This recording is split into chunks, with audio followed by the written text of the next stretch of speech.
পারিমারিকে বাড়িতে মন্দির আছে, আমি আগে শেয়ার করেছি, পুজো হচ্ছে।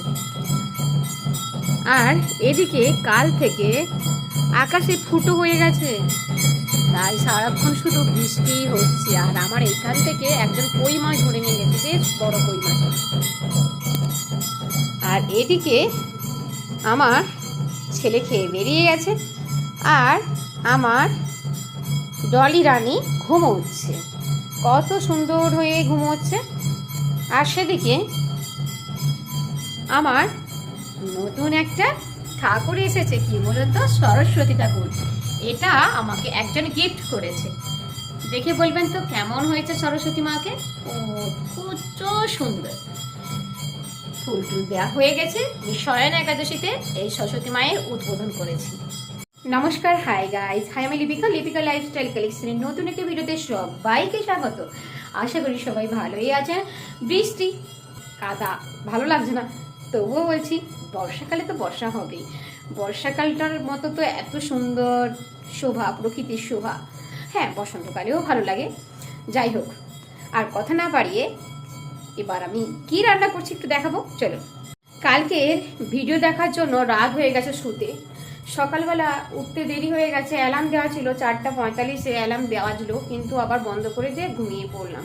তারপরে যখন ঘুম ভাঙে তখন দেখলাম যে 5:15 হয়ে গেছে। তাড়াহুড়ো করে কোনো কিছুই রান্না করিনি, শুধু ভাত আর সোয়াবিনের তরকারি করলাম, আর ছেলের জন্য সিমই করলাম। আমার তো এখানে কোনো ফ্রিজ নেই, তা আমাকে একজন আসছে দুধ দিয়ে গেল, সেটা ছেলেকে বললাম যে দুধটা নেব না, যেহেতু কালকে ডালনা করেছিলাম, ডালনাটা ছিল, তা দুধটা নিলে পরে ওটা কেটে যাবে।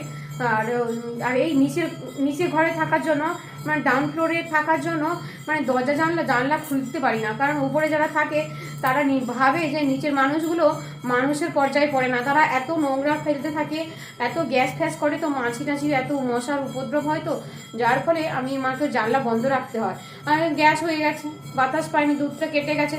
আমি যখন সিমই করি, মানে সিমই ভাজা হয়ে গেছে, ড্রাই ফ্রুটগুলোও দেওয়া হয়ে গেছে, দুধটা ঢালো যখন দেখি দুধটা পুরো দই হয়ে গেছে, ওটাই দিয়েছি, ওটাই ছানা হয়ে গেছে, ওটাই ছেঁকে ছেঁকে নিয়ে গেছে। আর কি করবো, কিছুই করার নেই। যাই হোক, এবার হচ্ছে কি রান্না করছি দেখাই। হলো মারির শাকটা পাঠিয়েছে, আমি বলেছিলাম বাড়ি থেকে মারির শাক নিয়ে আসো, আমার শাক খেতে খুব ভালো লাগে, তাই মারির শাক নিয়ে এসেছে। এটাকে আমি রান্না করব, ভাজবো, আর এর সঙ্গে আনুষঙ্গিক কোনো শাক দিতে পারবো না। এদিকে পেঁপে খেতে আমার খুব ভালো লাগে, উচ্ছে খেতে ভালো লাগে বলেছিলাম, কিন্তু এই পেঁপেটা পেকে গেছিলো বলে, তাই পেঁপে আলু ঝিঙা দিয়ে আমি আর সোয়াবিন দিয়ে একটু তরকারি করেছি, ছেলে খেয়ে চলে গেছে। আর এই রান্নাটাই হয়েছে, আর একটু লেবু দিয়ে ওকে ভাত খাইয়ে পাঠিয়েছি, এটা আমার জন্য রয়েছে। এখানে তো ভাত আছে বুঝতেই পারছেন। এবার আমি বাজার থেকে বাটা মাছ কিনে এনেছি। বাটা মাছটা 300 গ্রামের একটু বেশি আছে, যাই হোক 5 পিস মতন হয়েছে। এই বাটা মাছটা এনেছি।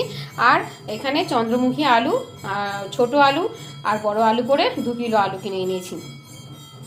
এই হচ্ছে ব্যাপার স্যাপার। মুইটা পুরো তো ছেলে নিয়ে যেতে পারিনি, একটা প্যাকেট কিছুটা থেকে গেছিলো, সেটা আমি খেয়ে নিয়েছি। দেখুন, খাবার নষ্ট করতে নারাজ, কারণ অনেক মানুষ আমাদের এই পৃথিবীতে অনেক মানুষ খেতেই পায় না, তাহলে সেখানে আমরা খাওয়াটা নষ্ট করব কেন? হ্যাঁ, খাওয়াটা যদি খারাপ হয়ে গেছে তাহলে সেটা ভাবতাম যে সেটা খারাপ হয়ে গেছে, খাওয়া যাবে না। আর আমরা তো এমনিতেই ছানা খাই, তা সেখানে কোনো অসুবিধা নেই, মানিয়ে নিলেই সব কিছু হয়ে যায়, কোনো অসুবিধা নেই। আমি সত্যি বলছি, আমি খাবার ফেলি না, খাবার ফেলতে আমার খুব কষ্ট হয়। আমি কষ্ট কি জিনিস আমি জানি, তাই আমি কখনো খাবার ফেলি না। খেতে না পারলেও আমি কম করে নিই, আমার পেটে খিদে রেখে আমি কিন্তু খাবারটা নিয়ে আসি। জানি যে এই খাবারটা আমার থাকলে পরে আমার অন্য কেউ খাবে কি আমি সেবেলা খেতে পারবো, তাই না? ঠিক আছে, আমি আবার পরে আসব। আর দেখতে পাচ্ছেন বৃষ্টি হচ্ছে, আর কি বলবো, কোথাও যেতে সেরকম পারবো না। তো আছেই, বাড়ি থেকে দেয়। আর এমনি আলু তো কেনা হয়ে গেছে, পেঁয়াজও কিনে নিয়ে চলে এসেছি, মাছও নিয়ে চলে এসেছি।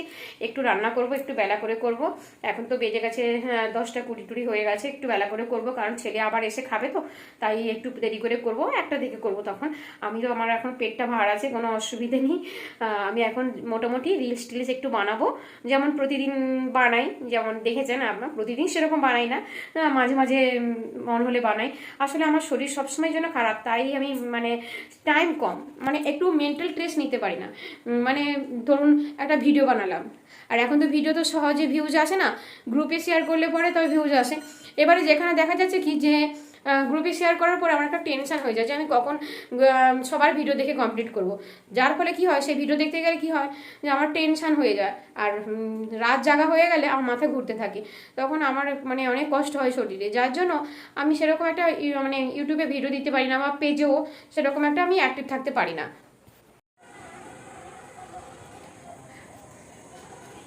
এই সজনে পাতা না আলু দিয়ে ভালো চচ্চড়ি করলে বেশ ভালো লাগে খেতে।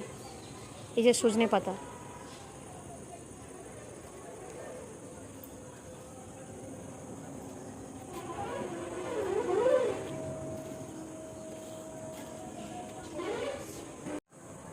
কি ভাবছেন কোথায় এসেছি? চারতলাতে গেছি জামা প্যান্ট মিলতে। আসলে এত বৃষ্টি হচ্ছে তো এখানে কোথায় এত ভেজা জামা কাপড় মিলবো, তার জন্যই ওপরে গেলাম চারতলাতে। চারতলাতে উঠতে খুব কষ্ট হয়, খুব খাড়া সিঁড়ি, তবুও গেলাম কষ্ট করে, গিয়ে জামা প্যান্ট মিলে দিয়ে চলে এলাম। সারাদিন পরে থাকলো, খুব বাতাস, ক্লিপ আঁটিয়ে দিলাম, বাস তাড়াতাড়ি শুকনো হয়ে যায়, তাদের জামা প্যান্টগুলো গ্যাসও করে না, সবাই মিলে দিয়েছে দেখুন। আর এটা বাড়ি মালিকের আর একটা বাড়ি।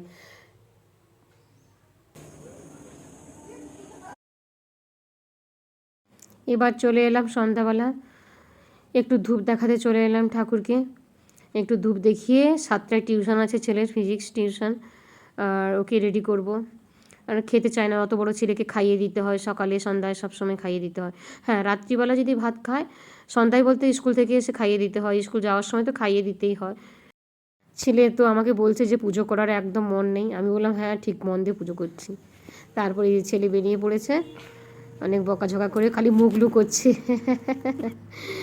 পিছন ঘুরে ঘুরে ক্যামেরা দিকে পিছন ঘুরে ঘুরে কাজ করছে, লুকিয়ে দাঁড়ান বেরোবে কিরকম, তার ক্যামেরা দিকে আসতে এখন ইচ্ছে হচ্ছে না। আর আসবে দেখুন, এই পিছন ঘুরিয়ে ঘুরিয়ে হায় হায় হায় ধরে। ছেলে টিউশন যাওয়ার পরে সুযোগ পেলাম শর্ট ভিডিও বানানোর, একটু শর্ট ভিডিও বানিয়েছিলাম এই ড্রেসটা পরে, ফেসবুক পেজে দিলাম, ইউটিউবে দিলাম। আর রাত্রিবেলা খাওয়া দাওয়ার মধ্যে ও জল ঢালা ভাত আর বাটা মাছের ভাজা দিয়ে খাবে, আমি কাঁচা ছোলা দিয়ে, না হলে ছোলা দিয়ে আলু ঝিঙে দিয়ে তরকারি করে খাবো, যাই হোক হবে, মুড়ি খাবো। ঠিক আছে, পরে আসবো।